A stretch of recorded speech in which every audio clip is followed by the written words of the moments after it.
guys.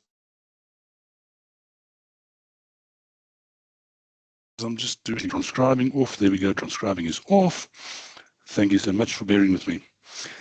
How's it, guys? It's Carl here again. We're going to look at Learning Unit 3 today, testing and experimenting with new ideas.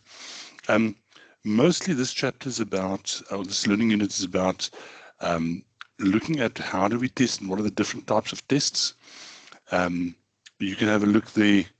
If you look at the learning outcomes, you can see most of it is all about testing and so on, and prototypes and these type of things. So the idea is that once you have you have a product, right? You've got some kind of a product and you want to now take the product to market. If you take the product to market as is, you're not sure exactly what it is. The product is sort of still an idea in your mind, and you need to get something that you can sort of say to people, okay, so actually this is what my product is. You want to show people what it looks like.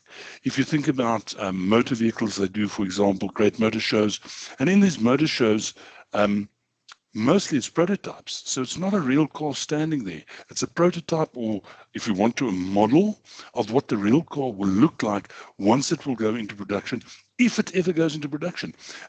Because it depends on what the customer feedback is, right?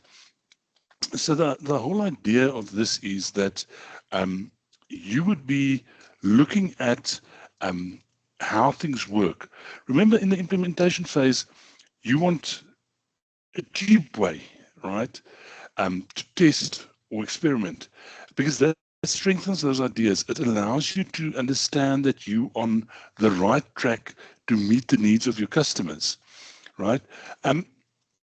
So you want to validate your ideas. You want to make sure that what you are doing is the right thing and it is what the customers want. And simply, these experiments that you do, you want to test two things: the feasibility and the viability of a venture. Feasibility is, can it be done? Viability is it worthwhile doing, right? And if you've got the answers, so these experiments that we do, they give us this idea. What's the customer saying? What do we need to listen to from the customer side? What products or services within this thing are they saying, geez, that's it. That's interesting. Because the ones that are interesting, you don't really want to develop, but the ones that are great, you want to make so much better. And because you want to make sure that the customers then understand the product and that is the product that's going to satisfy the need. In other words, that is the product that's going to put the money in your pocket. Because after all, that's what we want to do. That's what we want to get some money into our pockets. Now, entrepreneurs, there's many ways that you can do experiments. Some of them are easy, and some of them are difficult. And depending on the amount of effort you put in, that tends to correlate quite strongly with how believable the information is that you're going to get out.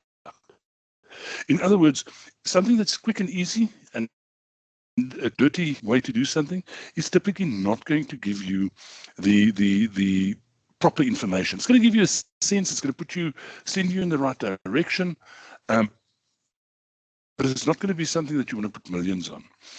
And there's this truth curve, Constable's truth curve. Now, if you look at Constable's truth curve, the believability of the information is on this side, and the level of effort on this side.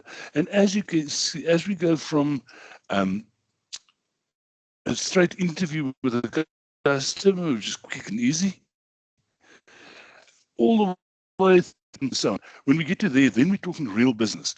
Then we've got something that we know that's really believable, and we can really put money into it. But the thing is, as entrepreneurs, we want to do that just do it thing. We want to use what we have, and we want to start and just get something done. So although it would be great to have a live product testing and had the real product there and take it out into the market and have a stall and give it to people and so on, that would be great. It can cost us so much money. Money we don't have at this stage of our journey. So what we might just want to do is we might just simply want to have an interview with customers and say to them, listen, if we were to put a product on the market that looked the following, how would you feel about it? What do you think you would do? Would you buy it or not? And that's cheap and dirty, but it gives us a good sense. Excuse me.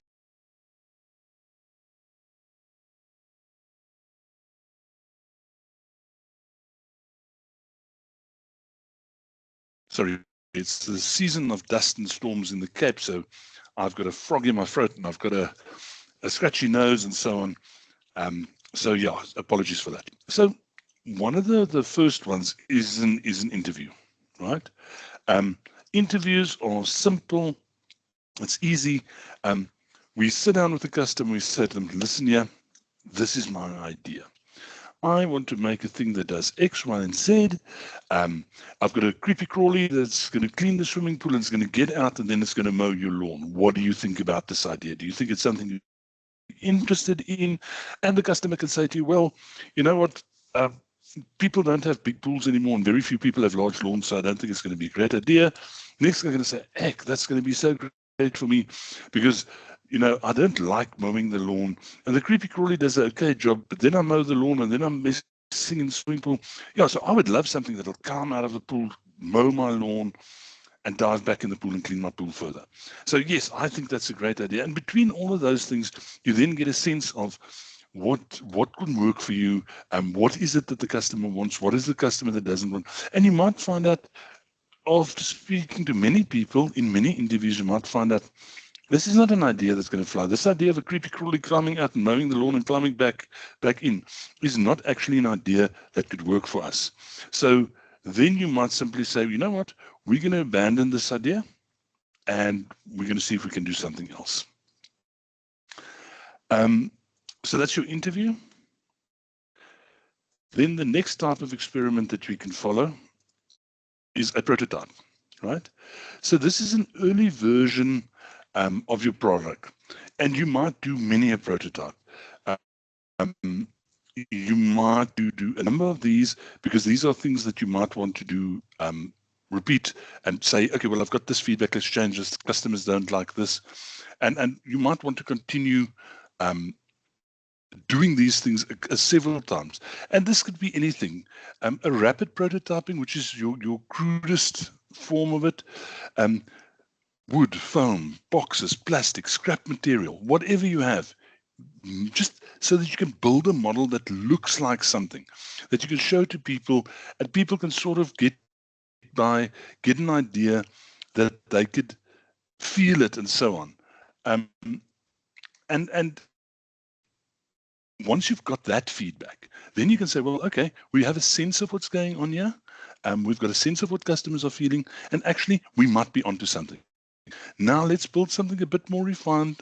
Let's, instead of scrap, let's use some fiberglass. Let's spend a bit more money on this thing, because now people will be able to actually see it. And also, in many cases, a prototype is a proof of concept. So you do a prototype and people can see that this thing actually works. You can see it actually works, right? So you might use, if it's an actual something that's got to do something, you plug and a machine out of an old fridge that you have lying around, or you'd go to the scrapyard and buy some cables and stuff there and put the thing together and just have a proof of concept that shows this thing works. Because once you've got proof of concept, then you can actually go buy the expensive materials and you can actually then build the real thing. Pre-selling is another way of experimenting. And this is where you try to book orders on your product beforehand. So you putting the product out there, you haven't finished the product, you haven't. Kickstarter is a good example. People put products out there on Kickstarter and say, please buy the product. And it's also sometimes a way of funding, you know. They build a prototype that looks like it's functioning, but it's not really the thing. But they give you a nice story. and then you get backers and people buy in and people spend money and people say, yes, I'm interested in the product. And you sell products, and then you can use that money to actually manufacture. The danger with pre-selling is if you cannot meet the demand in the time that you said. So if you pre-sell a fancy new pocket tool that turns into a wrench and a maybe, and say the first delivered, you're probably a dead duck in water because people aren't going to trust you in future. So although this could be a good technique, it can be a dangerous technique, right?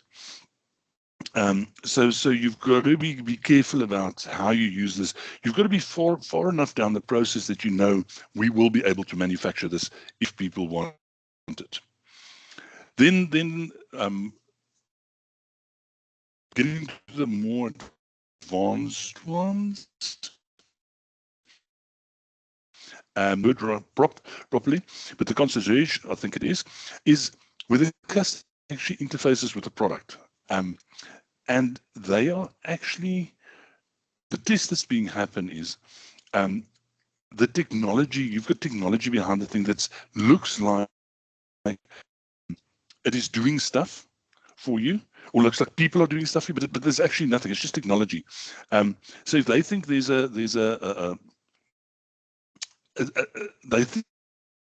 think that they're interacting with something, it's actually just technology.